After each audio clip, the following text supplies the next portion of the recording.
Hey everyone, so this is yet another video about loggings in a Spring Boot. So initially when I was planning for this video about logging, I didn't think that it is going to be 3 videos. It is going too long. So but here it is. So let's see what we are going to see here.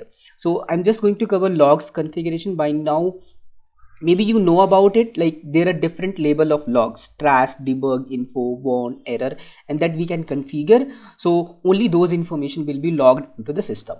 And externalizing logs to external file, by now we are seeing in our application that all the logs are being printed in the console, and the moment we restart the application, that log is gone. But this is not in real time case, right? We have to have some file, so that I can write the logs into it, and whether application is started, restarted, that should not affect the whatever log is persisted there. I'm going to show that how we can do it. So, and the next point is size of the log file. So by the time when the log files are being written by the request and responses, it is size is going to be increasing.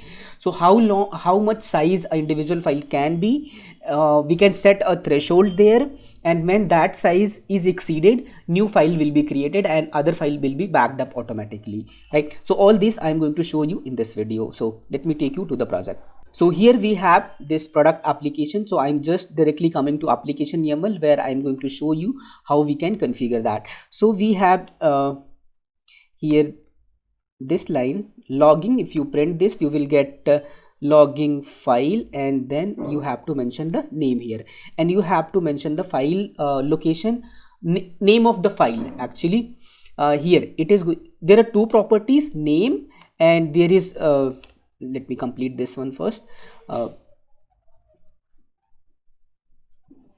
Logs folder, I have created a logs folder in the D directory, and under this I want to name it product.logs. Log, this file name I want. So whatever log is being generated by the application is going to be saved in this directory. And there I was saying that there is one more property, that is about path. So if I give it path, so it is just going to take the directory only, and it is going to create a file which is by name spring.log. By default it will create the name spring.log at this location. So first we are going to see this one, and then I'll show you this one as well. So commenting this out here and going to create this one. So here this is what that I have just configured to externalize, create a file product.log and externalize it. Okay, so restart the application and see this product log in action. So I'm just starting the application, and it should create a file product.log automatically.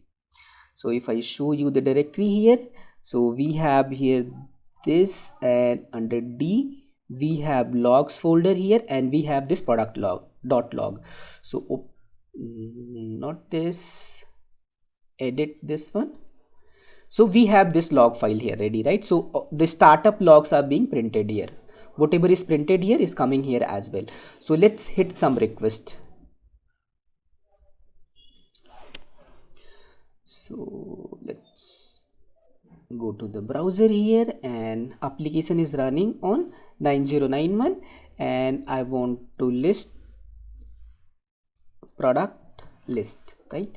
So hit this. Okay, it is not there, product list. It should be like this.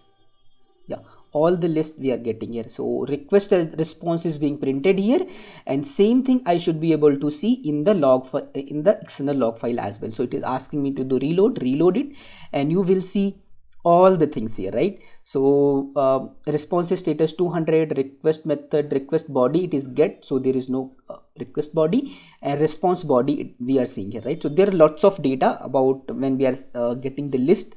That is why we are seeing all this. This is how we can, so any endpoint now I hit it, it is going to be recorded in the product.log here. So even if I restart the application, I am stopping this one, okay, and restarting this again.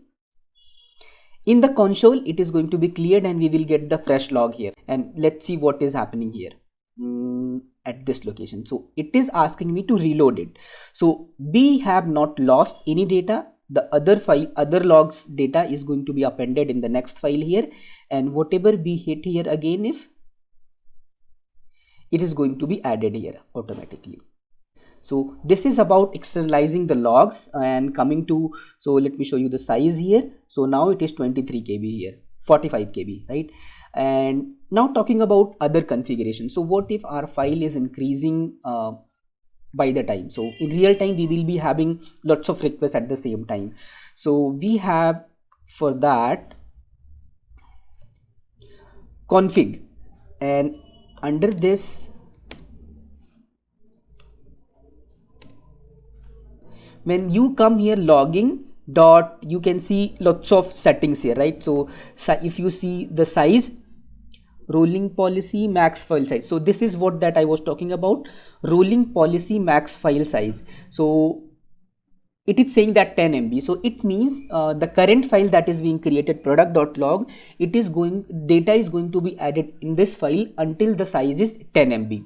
What happens when 10 MB is reached? When file is 10 MB, there will be new file created by the same name, product.log, and the previous file will be backed up with the new name. Let me show you this demo. So 10 MB is the default size. For the demo purpose, I am going to decrease this one. So just print it, max file size. I am going to say that, let's see, I want it 50 KB so that we can see it, because we are not going to fill the data with MBs. That is going to take time. So if I restart this application, restart or rebuild again, because we have Spring DevTools, so it is going to take care of the changes automatically. So if I come here and show you, it is 48 MB now. And if I, not this one, if I'm coming here and refreshing this again, hit this one more time, hit this one more time, so that we get the data in the log, right? Yes. Now you can see that we have these couple of data here. So you can see this, and if I open this one, edit this new product.log that we have. So yeah, request method and all those things we are seeing here, right? So you can see there is no data loss here, and if I show you, you can see the numbering as well, 0, 1, 2. So if I, it is .gz extension it has created, it is the compressed format. So if I extract it, extract to this one, and when we have this, and here it is now 67 KB, and extract to this one again. Okay, actually it's a file, not a folder. That is why it is behaving in this way. So if I open it, edit notepad++, I'm going to show you all the contents here, right? So there is going to be no data loss here. As per the configuration, whatever you have mentioned here, under this 50 KB, I mentioned it 50 KB, and any configuration as per your requirement, you can put it here, right? So this is how you can do it. So the topics, externalizing log, size of the log, like log file not to be deleted, we have seen this. So just showing you the different log labels that we have, trash, debug, info, and all those things. So if I show you this here, we have all the info logs here. So there is a logging format here that you see here. If you see, we have date time, then label of the logs, and it is the process ID, and then it is the thread which is doing this job here. And this is the name of the individual class from where this log information is coming. So this is the name of the class, and this is the request method, actual content of the log message. So this is the format here, right? So I was talking about this info. This is the label of the log that we have. Right now by default info is enabled, but if I want to enable different other labels, that is trash, debug, and all those things, we can see others as well. So let's see how we can do that. So if I come here, under logging we have label, and under this we have root. So under root, if I say that info is by default actually. So if I say that debug, it is going to give me debug information, debug log information for all the files that we have, whether it is library or our own application and all those things. So how I can demo you? So the demo will be kind of, you see, when you starting your application, you are seeing these couple of logs only. We will be able to see the debug logs here as well. So I'm just restarting the application here. We will get lots of data at this time. Yeah, you see debug information is coming here. Lots of information, all these things you have got which earlier we were not getting. So this is the importance of debug, and the same way you can play around with the trash, the other configuration that we have, trash, info, warn, other things as well. And how do we put these level of logs in our application? Let me show you that. We have controller here. We were putting logs here, right? So we have this log variable, so log dot debug, I can put it, and here they have different methods, warn, they have error. So as per our requirement, we can put all these. So we will be seeing this a lot in the further videos, right? So that's all about this logging configuration. I hope you found it useful, and if you want to get the further reference about it, so here is one, here is official documentation about it, logging. I'll give the link in description box as well. You can go ahead and check out this, and always you Google it, Spring Boot log configuration, Spring Boot logs configuration, you will get always this official documentation and other links, right? So by the way, whatever I explained, it is going to be sufficient. If you want to stay with only and want to explore, go ahead and check out other videos. So I'll see you in the next video with the next topic, that is actuator. I'm going to show you how we are going to monitor the health and info. I'll see you in the next video. Till then, take care, stay safe. Bye bye.